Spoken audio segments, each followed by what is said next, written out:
सोचिए एक ऐसे शहर के बारे में जो सोने का बना था, भगवान कृष्ण का अपना घर, और फिर एक दिन वो बस समंदर में गायब हो गया। ये कहानी है द्वारका की। कहते हैं वहां 9 लाख से भी ज्यादा महल थे, सोने और कीमती पत्थरों से जड़े हुए। पर फिर हुआ क्या? अचानक ये पूरा का पूरा शहर पानी में कैसे डूब गया? तो सवाल ये उठता है कि क्या हजारों साल पुरानी ये कहानी, ये कथा सच हो सकती है? ये एक ऐसा सवाल है जो आज भी इतिहासकारों और श्रद्धालुओं दोनों को सोचने पर मजबूर करता है। क्या द्वारका सिर्फ एक कहानी है, एक कल्पना, या फिर समुद्र की गहराइयों में वाकई कोई खोया हुआ सच दबा पड़ा है? तो अब इस कहानी को थोड़ा आगे लेकर चलते हैं। साल था 1983, जगह अरब सागर। यहाँ कुछ गोताखोरों को पानी के नीचे कुछ ऐसा मिला जिसने सचमुच इतिहास की नींव हिलाकर रख दी। गुजरात के तट पर आर्कियोलॉजिस्ट की एक टीम समंदर में उतरने की तैयारी कर रही थी, और उन्हें जरा भी अंदाजा नहीं था कि वो एक ऐसी खोज करने जा रहे हैं जो सदियों पुरानी हमारी सोच को, हमारी मान्यताओं को हमेशा हमेशा के लिए बदल कर रख देगी।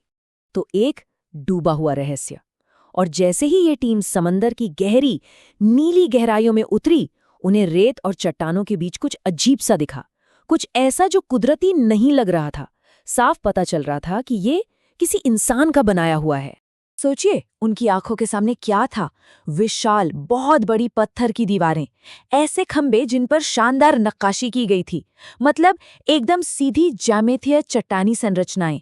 और तो और एक पूरा का पूरा शहर जो पानी के नीचे डूबा हुआ था, उसका नक्शा तक नजर आ रहा था। अब ये बात तो बिल्कुल साफ हो गई थी, उन्होंने एक खोया हुआ शहर ढूंढ निकाला था। लेकिन बड़ा सवाल अब भी वही था, क्या ये सच में वही द्वारका थी? अब इस खोज का असली मतलब समझने के लिए हमें थोड़ा समय में पीछे जाना होगा, करीब करीब 5000 साल पीछे, जहां से द्वारिका की यह शानदार कहानी शुरू होती है। तो द्वारका, जिसका मतलब है द्वारों का शहर। कहानी कुछ यूं है कि जब जरासंध के बार बार हमलों से भगवान कृष्ण परेशान हो गए, तो उन्होंने मथुरा छोड़ने का फैसला किया। लेकिन अपनी प्रजा को कहाँ ले जाते? तो उन्होंने समुद्रदेव वरुण से जमीन मांगी, और वरुण देव ने उन्हें समंदर के बीचों बीच 12 योजन जमीन दे दी। आपको बता दूं, योजन उस जमाने में दूरी नापने की एक इकाई होती थी। और इस जमीन पर देवताओं के आर्किटेक्ट विश्वकर्मा ने एक ऐसी शानदार नगरी बनाई जिसकी कोई मिसाल नहीं थी। इसके गेट्स, इसके द्वार इतने विशाल और मजबूत थे कि उसी पर इसका नाम पड़ा द्वारका। 9 लाख से भी ज्यादा। जी हाँ, भागवत पुराण के मुताबिक ये कोई मामूली शहर नहीं था। इसमें 9 लाख से भी ज्यादा आलीशान महल थे, सोने, चांदी और बेशकीमती रत्नों से बने हुए। जरा सोच कर देखिए, एक ऐसा शहर जिसकी आज हम कल्पना भी नहीं कर सकते। ये एक ऐसा महानगर था जो अपने वक्त से बहुत बहुत आगे था। मतलब द्वारका की प्लानिंग कमाल की थी। सड़कें एकदम सुनियोजित थीं जो सीधे पोर्ट तक जाती थीं। सिंचाई का सिस्टम बहुत एडवांस था। हर तरफ हरे भरे बगीचे और साफ पानी के तालाब। ये एक सेल्फ सफिशिएंट, आत्मनिर्भर शहर था, एक फलता फूलता ट्रेडिंग हब। सच कहूं तो ये सिर्फ एक शहर नहीं था, ये किसी स्वर्ग जैसा था। अब आते हैं श्राप और विनाश की कहानी पर। लेकिन कहते हैं ना, जहां कुछ बनता है वहां उसका अंत भी लिखा होता है। द्वारका की ये सुनहरी कहानी अब श्रापों के गहरे अंधेरे में डूबने वाली थी। पहला श्राप आया गांधारी की तरफ से। महाभारत का युद्ध खत्म हो चुका था। अपने 100 बेटों की मौत से गांधारी का दिल टूट चुका था, और इसी दुख में उन्होंने भगवान कृष्ण को श्राप दिया।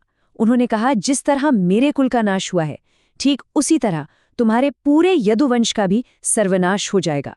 और यही वो पहला श्राप था जिसने यदुवंश के विनाश की नींव रखी।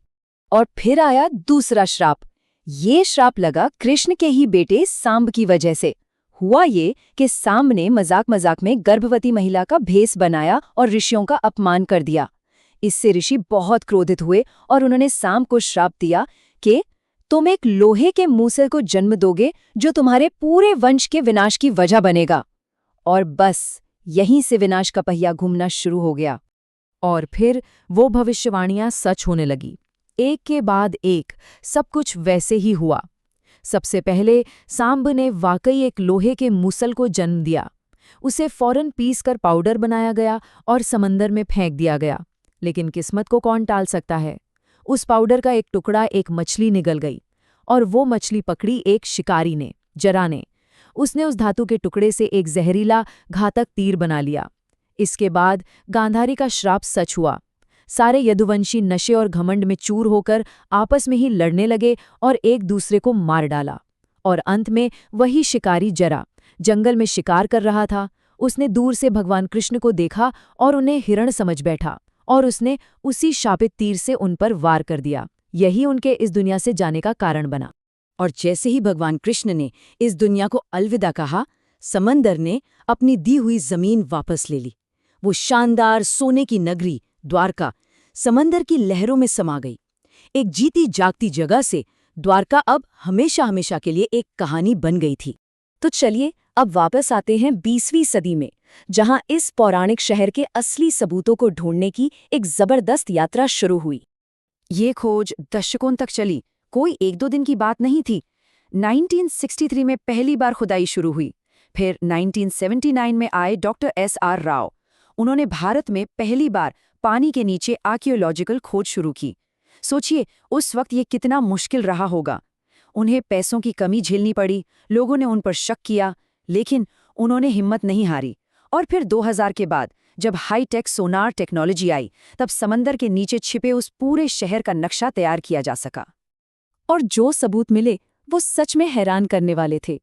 देखिए, महाभारत में क्या लिखा है कि ये एक किलाबंद शहर था जिसे समंदर ने घेर रखा था। और आर्कियोलॉजी को क्या मिला? पानी के 30 मीटर नीचे 560 मीटर लंबी पत्थर की दीवार। ग्रंथों में लिखा है कि शहर में बड़ी बड़ी इमारतें थीं, और खोज में क्या मिला? एक बड़ी इमारत के 30 से ज्यादा विशाल पत्थर के खंभे। ग्रंथों में एक व्यस्त बंदरगाह का जिक्र है, और यहाँ क्या मिले?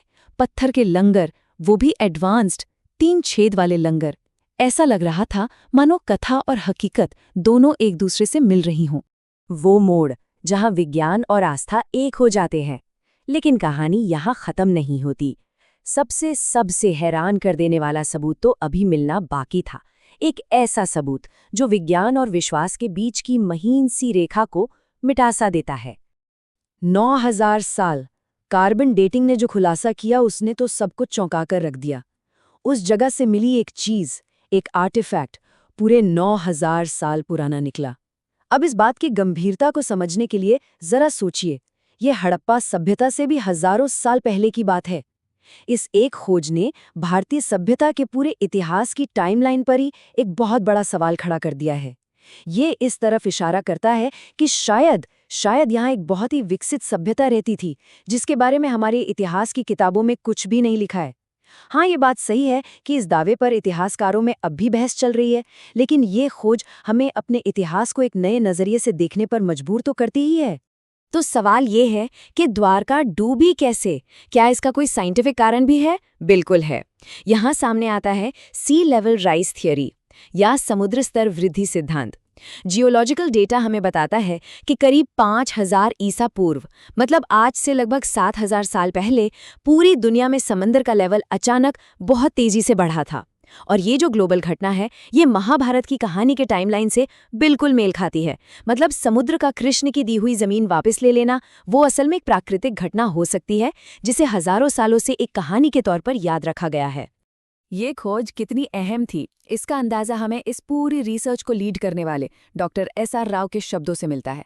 उन्होंने एक बहुत बड़ी बात कही। उन्होंने कहा, मैं इन ग्रंथों को सिर्फ धार्मिक किताबें नहीं बल्कि ऐतिहासिक दस्तावेज मानता हूँ। मतलब उनका नजरिया ये था कि इन पुरानी कहानियों में कहीं न कहीं असल में हुई घटनाओं की यादें छिपी हो सकती हैं। और अभी हाल ही की बात है, इसी साल फरवरी 2024 में प्रधानमंत्री नरेंद्र मोदी ने खुद उस पवित्र जगह पर डुबकी लगाई। उनके इस गोते ने द्वारका के खोए हुए शहर को एक बार फिर से पूरी दुनिया की सुर्खियों में ला दिया। ये बताता है कि ये सिर्फ एक पुरानी खोज नहीं है, ये आज भी भारत के लिए कितनी ज्यादा सांस्कृतिक और राष्ट्रीय अहमियत रखती है। तो आखिर में द्वारका की ये कहानी हमें सिखाती क्या है? शायद यही कि कुछ कहानियां कभी खत्म नहीं होती, वो बस सही वक्त का इंतजार करती हैं कि कोई आए और उन्हें फिर से जगाए।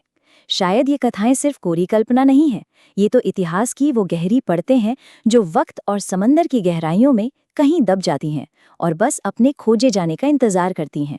द्वारका वो जगह है जहाँ विश्वास, विज्ञान और इतिहास तीनों मिलकर एक ही सवाल पूछते हैं कि हम असल में कौन थे और अभी हमें अपने अतीत के बारे में कितना कुछ जानना बाकी है।